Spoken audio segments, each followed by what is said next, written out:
Indian economy is likely to hit a record growth path of 7% and above. That's the statement coming in from RBI Governor Shaktikanta Das, reconciling with the fact that even though the government and NSO predicts a 7.2 and 7.3% growth this year, RBI so far is predicting 7% growth. Real GDP growth, however, is pegged at 7.2% from the RBI. Let's quickly listen into what Shaktikanta Das said at Davos. Growth projection was 7%. The NSO, National Statistics Office, has said 7.3%. So in fact, when we said 7% for current year, there are a lot of opinion, lot of views outside that RBI was over-projecting. But in actuality, the National Statistics Office, which has a lot more data, has said 7.3% for current year. And for next year, that is the financial year 24-25, what I mentioned is that my sense is that India's GDP growth will touch 7%. There is growing confidence on India, and I think the international confidence on India is perhaps at an all-time high. Confidence on India is at an all-time high, Kartik, and 7% is the growth rate for this year as well as next year. That's the statement. But what's more important in all of this, from what he said, when I heard the entirety of that segment, was that the real GDP growth that RBI is projecting at the moment is slightly below with what NSO is saying.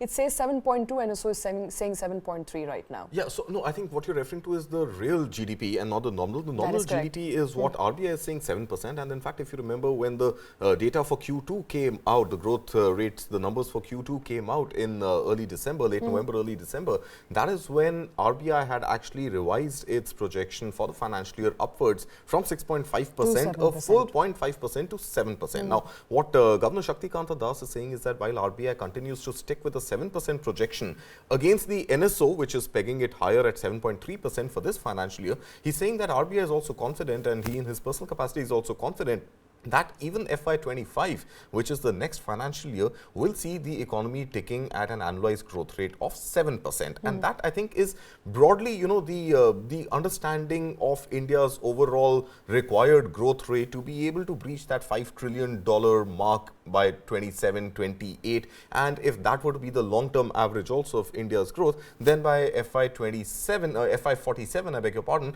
India will be a $30 trillion plus economy, right?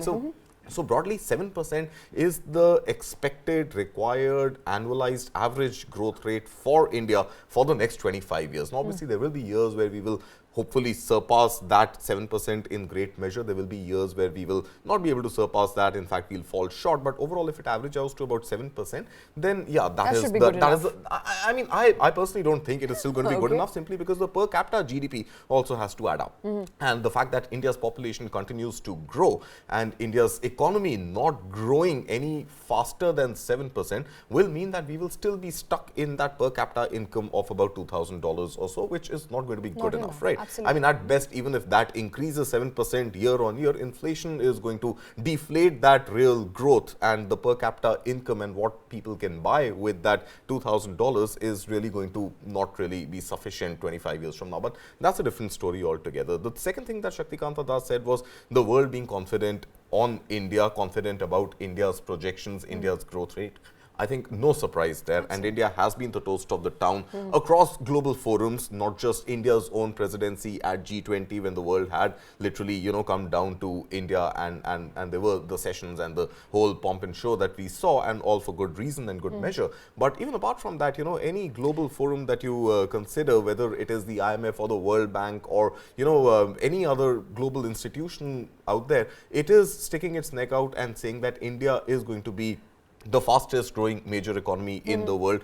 IMF said India is going to be the bright spot, changed that to India is going to be the shining star. So, we've seen these adjectives flow in, all for good reason. Now, specifically on the real GDP issue, I think Shaktikanta Das mentioned, and this has been reported, I haven't heard him say that, it's been reported that he's saying India's real GDP for FY25 could be 7.2%. Now, that seems a little counterintuitive to me, simply because what is nominal GDP, what is real GDP? Nominal GDP is the actual value addition in an economy by way of goods and services produced, right?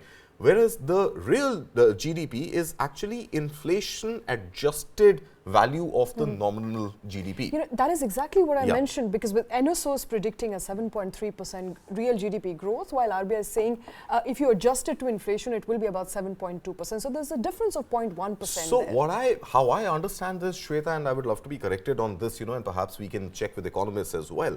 If India's nominal GDP is 7%, then the real GDP, given that we are in an inflationary scenario, cannot be higher than the nominal GDP. If anything, it will have to be lower than the nominal GDP, unless there is some there's a projection projection that there is going to be deflation, Absolutely. which seems very, very unlikely right now. Okay, but So- inflation going down could also have a positive Inflation going down will still result in the delta between the nominal and the real GDP moving in the positive territory, going upwards rather than downwards. So I feel unless there is deflation, which is very, very unlikely to happen, the real GDP will not be higher than the nominal GDP. All right, So I fair think, enough. so we'll have to cross-check that data once and see whether it has been reported correctly or not, and perhaps speak to a few economists to really understand, can there be a scenario where there could be a quarter or two of deflation in India? That seems very, very unlikely even in FY25. And since we are on inflation, Governor Das is also saying that the inflation has come down substantially from the summer of 2022. So the policy measures, Of course, so I think fiscal tinkering has resulted or in something is what we saw, Absolutely. which is well within RBI's upper threshold of 6%. However, I think we have